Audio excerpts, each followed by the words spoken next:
জি, দুটো ফলাফলই আমরা সাইমালটেনিয়াসলি আমরা আবারও বলি দুটো ফলাফলই আমরা সাইমালটেনিয়াসলি দিতে থাকবো এবং দিব, ঠিক আছে? কারণ আর কেন্দ্রীয় দুটো ব্যালটই একই সাথে সাইমালটেনিয়াসলি গণনা করা হবে।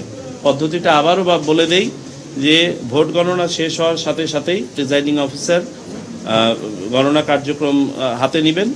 সেখানে বাক্সগুলো অফলোড করার পরে সাদা ব্যালট তথা জাতীয় সংসদ নির্বাচনের ব্যালট আলাদা করা হবে, আর পিঙ্ক ব্যালট বা গোলাপি ব্যালট যেটা গণভোটের ব্যালট সেটাকে আলাদা করা হবে। গণনা কার্যক্রম একই সাথে শুরু হবে, তা না হলে দেখা যাবে জাতীয় সংসদ নির্বাচনের ফলাফল পাওয়ার পরে এজেন্টরা দৌড় মেরে চলে গেছে, আর কেউ থাকবে না। আবার যদি আপনি গণভোটের ফলাফল আগে ডিক্লেয়ার করেন, অস্থিরতা তৈরি হবে বাইরে। সো আমরা দুটোর কোনোটাই করতে চাই না, একসাথে করব। একজন করে নিচে বলেন। আচ্ছা, ওটা কম্পাইলেশন অন্য জিনিস। ফলাফল ঘোষণা এক জিনিস আর কম্পাইলেশন এক জিনিস। কম্পাইলেশন মানে হচ্ছে সকল কেন্দ্র থেকে যে ফলাফলগুলো এসেছিল খণ্ড খণ্ড খণ্ড খণ্ড করে যে সারারা যতক্ষণ সময় লাগুক না কেন সেটা যে এসছে, আমাদের অভিজ্ঞতা কি বলে, বেশিরভাগ ফলাফলই হয়তো দেখা যাবে মাঝরাতের মধ্যে পেয়ে গেছি আমরা, ডিস্টেন্ট কিছু সেন্টার ছাড়া, যেগুলো আসতে হয়তো একটু সময় লাগে।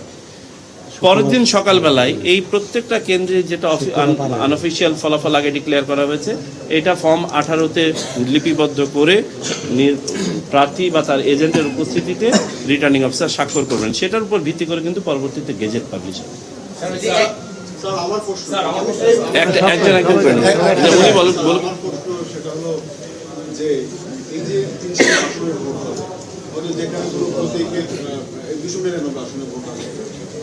জাতীয় নির্বাচন হচ্ছে যে মার্কা বেশি পাবে সে জয়ী হবে একটা আসন, কিন্তু গণভোটের রেজাল্টে কি হবে? আসন সামগ্রিক ভোট এক করে একবারে হবে। জি, পুরা দেশের ভোটের সংখ্যার উপরে সিম্পল মেজরিটির উপর নির্ধারিত হবে। স্যার, রাজনৈতিক দল ও প্রার্থীদের যেমন হচ্ছে বিএনপি, জামাতে ইসলাম, প্রশ্নটা বলো। ধর্মকে ব্যবহার করে নির্বাচনী প্রচার চালাচ্ছে। এক পক্ষ বলছে যে আমরা করতে ইসলাম, আরেক পক্ষ বলছে যে না ওরা নয় আমরা করতেছি। এরকম অসংখ্য ধারণা। নির্বাচন কমিশন এসবের বিষয়ে কি ব্যবস্থা নিচ্ছে?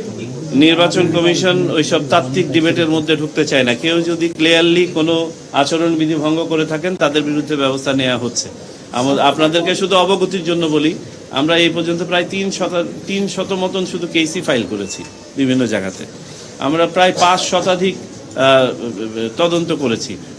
শত প্রার্থী এজেন্ট তারা মাঠ পর্যায়ে ক্ষমা চেয়ে তাদের কারেক্ট করে নিয়েছেন বিধায় তাদের বিরুদ্ধে ব্যবস্থা করা হয় নাই। সো এটা কন্টিনিউয়াস প্রসেস। রিটার্নিং অফিসাররা যেখানে যে ধরনের পরিস্থিতি উদ্রেক হচ্ছে, কারো একটা ফেসবুকের একটা পোস্ট দেখে আমি মনে হয় কোনো কনক্লুসিভ কমেন্ট করতে পারবো না। আর আমাদের সামগ্রিক রাজনৈতিক বাস্তবতা এবং এর ভিতরে অন্য যেসব আন্ডারটোন আছে সেগুলো আমরা সবাই বুঝি।